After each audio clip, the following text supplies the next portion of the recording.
The rain in Chicago didn't wash the city clean. It just made the grime slicker. At 2 a.m., the emergency bay of Apex Memorial Hospital was a controlled riot.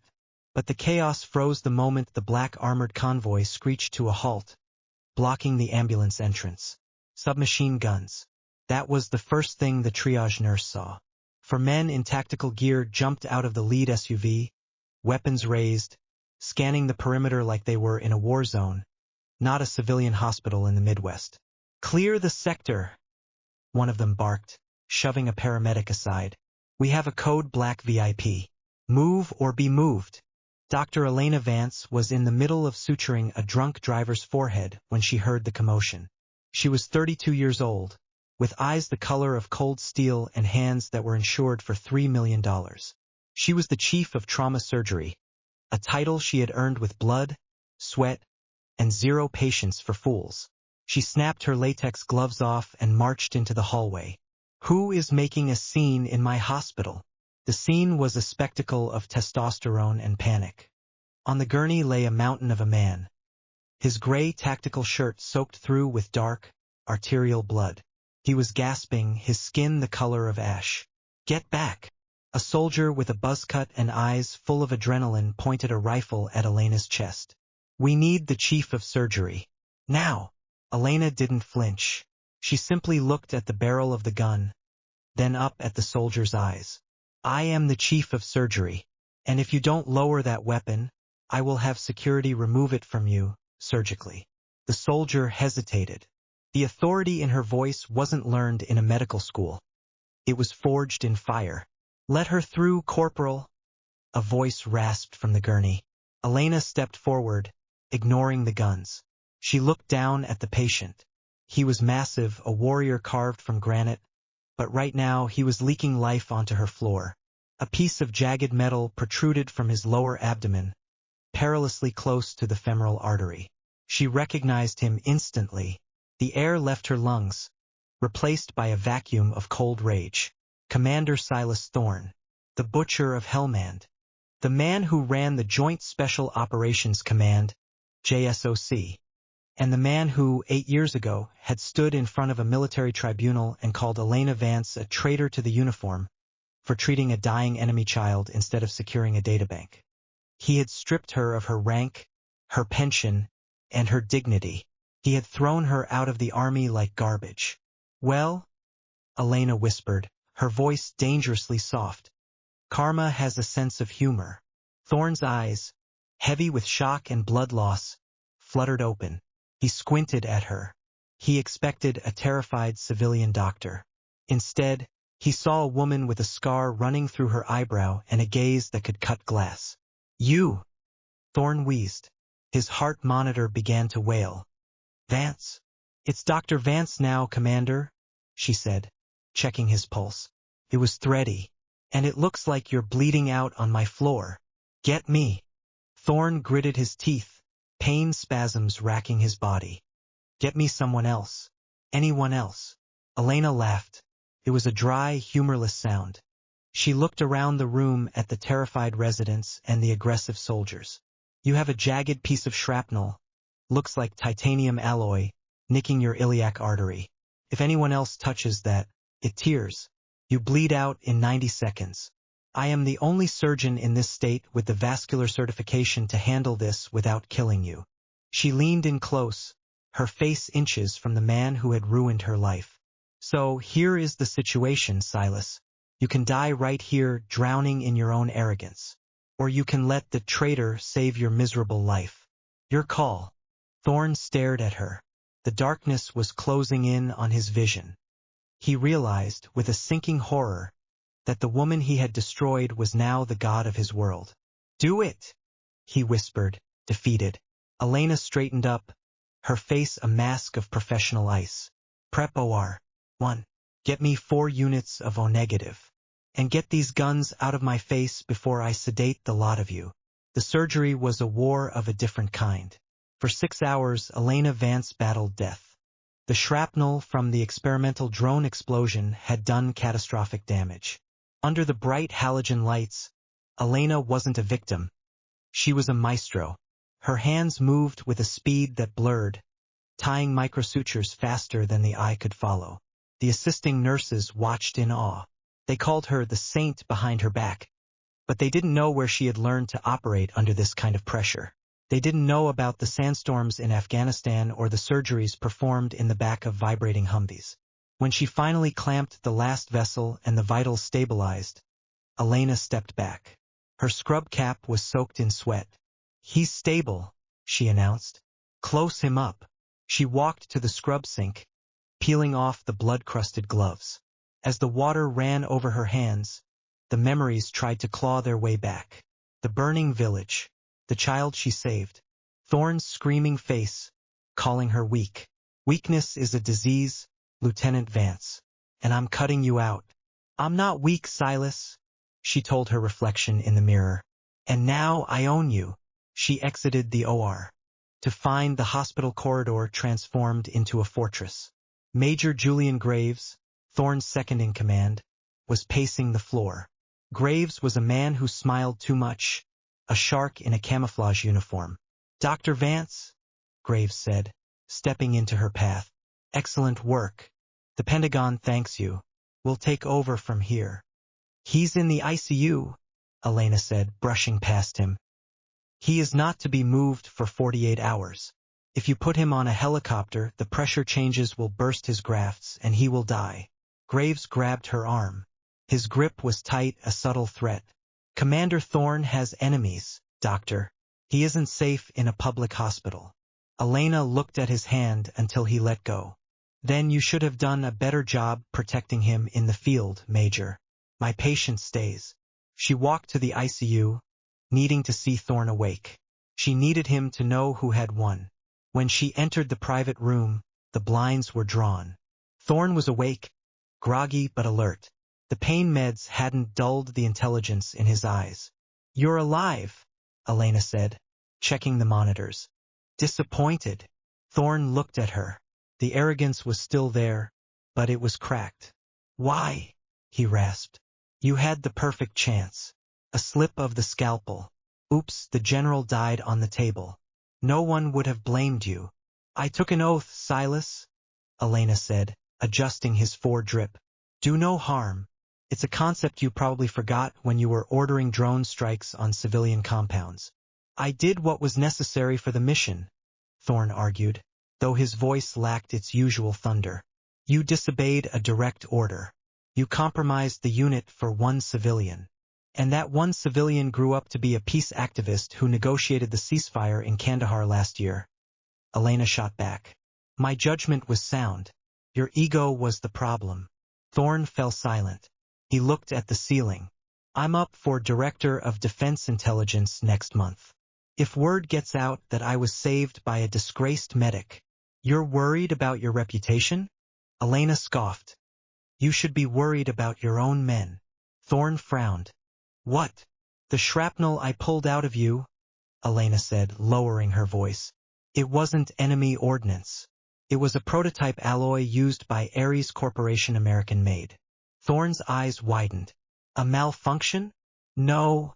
Elena shook her head. "The angle of entry suggests it came from behind you. You weren't hit by the enemy, Silas. You were fragged." The silence in the room was heavier than lead. Thorne's face went pale. Ares Corp supplied the Black Ops drones he had been threatening to audit due to budget discrepancies. "Graves," Thorne whispered. "Graves set up the exercise." "And Graves is outside right now," Elena said, "trying to get me to release you so he can transport you. Probably to a morgue." Thorne tried to sit up, wincing. "I need a phone. A secure line." "Your phone was smashed in the ambulance. And the hospital lines are digital. Graves can tap them." Suddenly, the door handle rattled. "Locked. Dr. Vance." It was Graves' voice, smooth and deadly. "Open the door. We have transfer orders." Elena looked at Thorne. The man who had destroyed her life was now looking at her with something he had never shown before. Fear. And total dependence. "Help me," Thorne said. It was the hardest thing he had ever said. Elena looked at the door, then back at him. She grabbed a pair of trauma shears from her pocket. "Welcome to my platoon, Commander. Try to keep up." Open this door or we breach, Graves shouted. Elena didn't waste breath answering. She moved to the wall behind the hospital bed. Apex Memorial was a modern facility built on the bones of a 1920s asylum. The renovation had left gaps, service tunnels used for oxygen piping and electrical conduits. She jammed the shears into the maintenance panel latches and twisted. The metal popped free. You want me to crawl in there? Thorne looked at the dark, dusty hole in the wall. I can't walk, Vance. Then crawl, she snapped. Or stay here and let Graves finish what he started. Boom. The door hinges buckled. A battering ram. Thorne gritted his teeth. He rolled off the bed, suppressing a scream as his fresh stitches pulled. He dragged himself into the service tunnel. Elena followed, pulling the panel back into place just as the ICU door crashed open. Through the thin drywall, they heard boots storming the room. Where are they? Graves screamed. Check the bathroom. Check the windows. Inside the wall, it was pitch black and smelled of dry rot and copper. Move, Elena whispered, tapping Thorne's shoulder. We have to get to the sub-basement. The old boiler room connects to the laundry chutes. I can't feel my leg, Thorne groaned, sweating profusely. That's the nerve block wearing off. Pain means you're alive. Keep moving. For 20 minutes, they navigated the hospital's guts. It was a humiliating ordeal for Thorne. He was the apex predator, the man who commanded SEAL teams. Now he was covered in dust, dragging his broken body through a tunnel following a woman he had called incompetent. But Elena was in her element. She wasn't just a surgeon. She was a soldier who remembered every lesson of evasion. Stop, she hissed. They had reached a grate looking down into the main hallway. Below them, Graves was on a radio. She has him. Seal the exits. No one leaves this hospital. Kill the feeds to the security cameras. If anyone asks, it's a terrorist lockdown. Thorne looked through the grate. He's going to kill everyone in the building to get to me. He's panicking, Elena observed coldly. He knows if you testify about the Ares Corp kickbacks, he goes to prison for life. He's desperate. We need a weapon, Thorne said. I feel naked. This is a hospital, not an armory, Elena said. She checked her pockets. She had her shears, a penlight, and a pager. We're going to the MRI lab, she decided. Why? We need an exit. We need leverage. And we need to thin the herd. Graves has a 12-man team. We can't outrun them, so we have to outthink them. They dropped out of a ceiling vent into the hallway of the derelict East Wing. This section was closed for asbestos removal. It was dark, silent, and creepy. Elena helped Thorne limp into the MRI control room. He slumped against the wall, his gray shirt dark with fresh blood. You're bleeding through, Elena said, ripping a strip off her scrub top to reinforce his bandage. You're enjoying this? Thorne muttered, watching her work. Seeing you helpless? A little, she admitted. But mostly I'm just annoyed that my shift ended 3 hours ago. Vance, Thorne said, his voice serious. About the tribunal. The intel we lost that day. It led to an ambush 3 weeks later.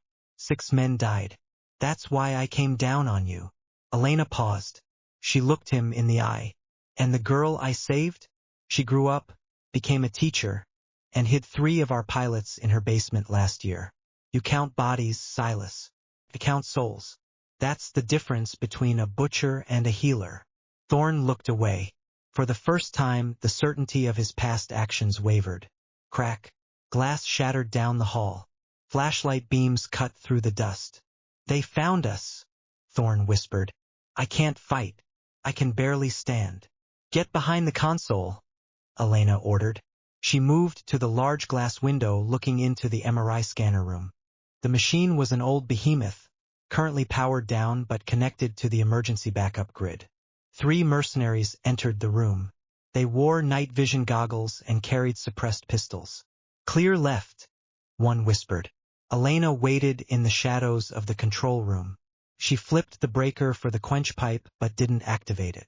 She needed them inside. I see blood trail, the lead merc said. stepping into the scanner room.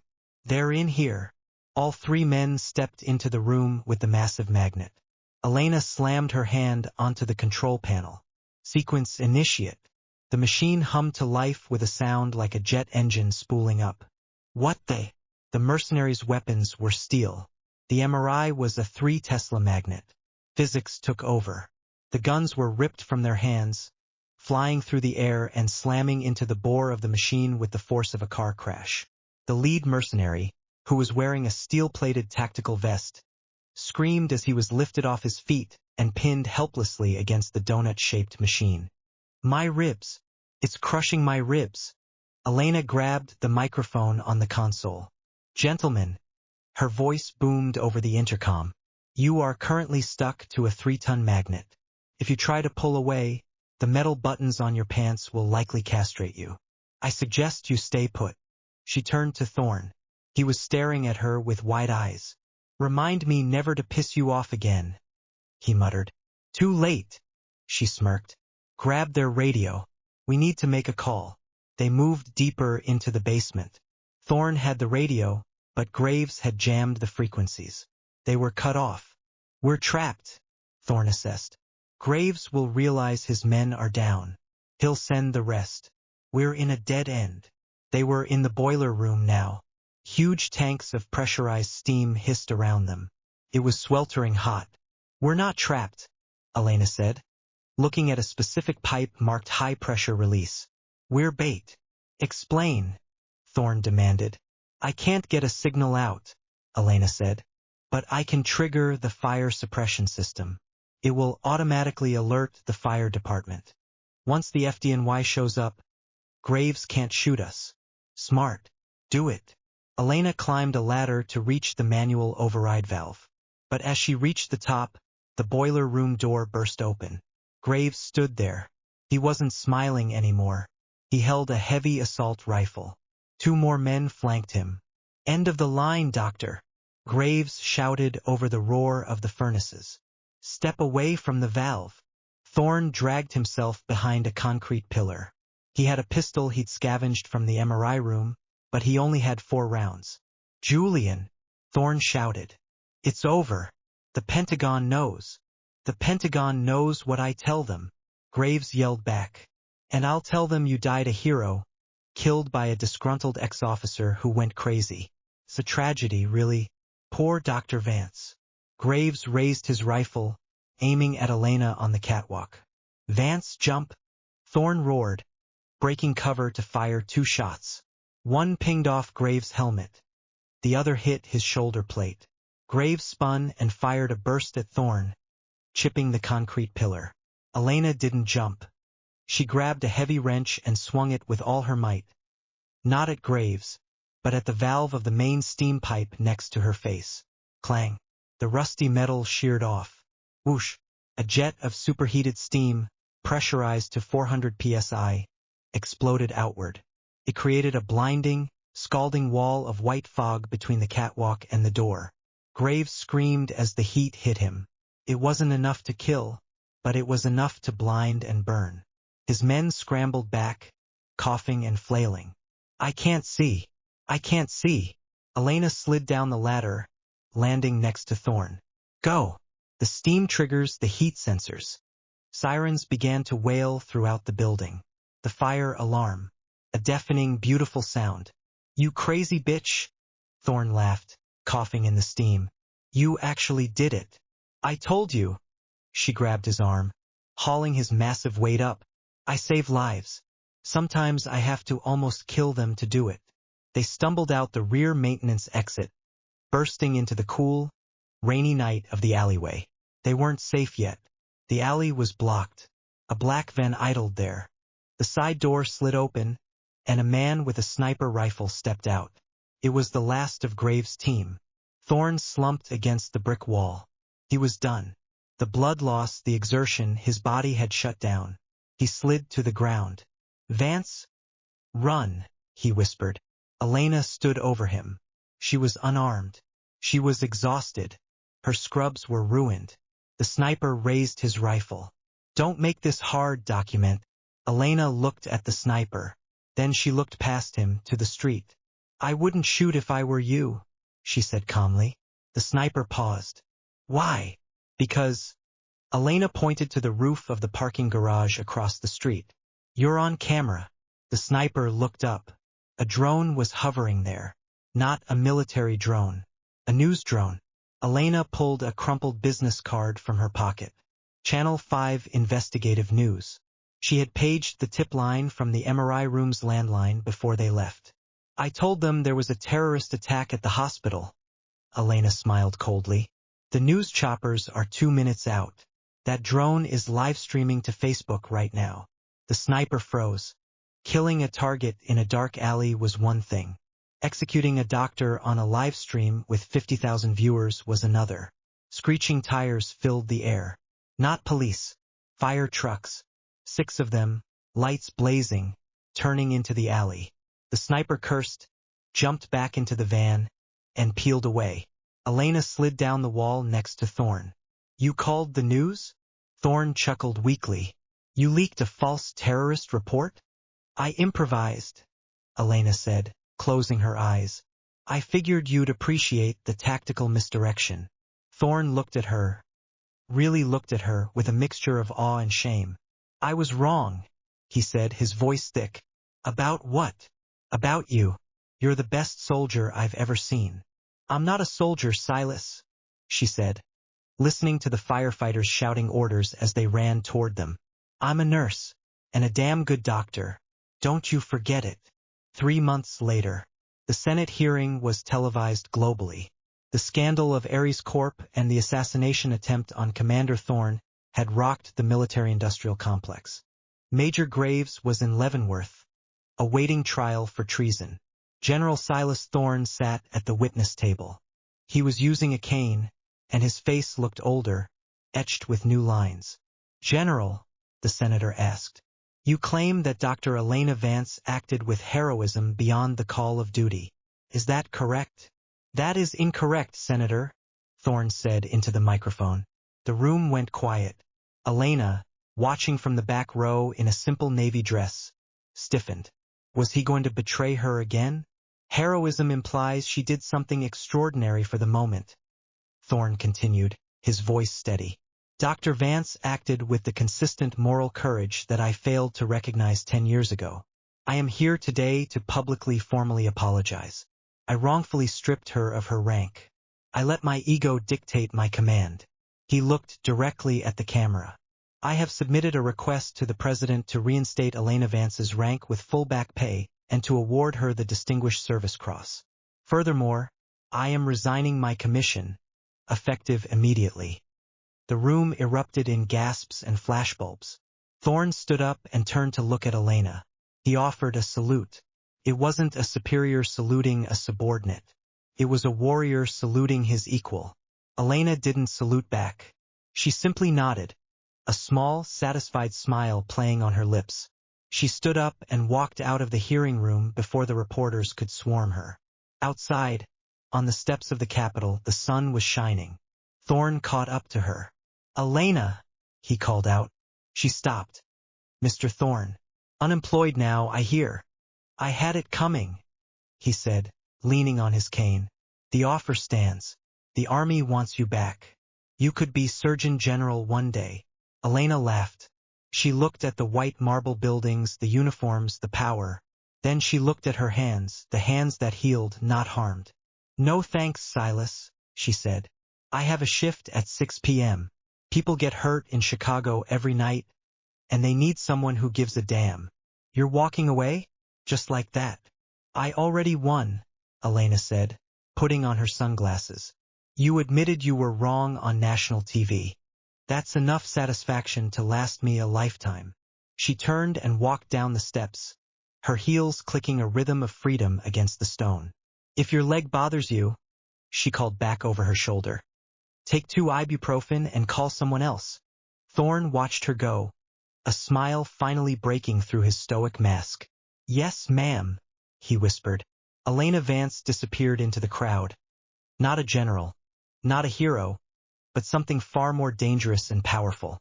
A woman who knew exactly who she was.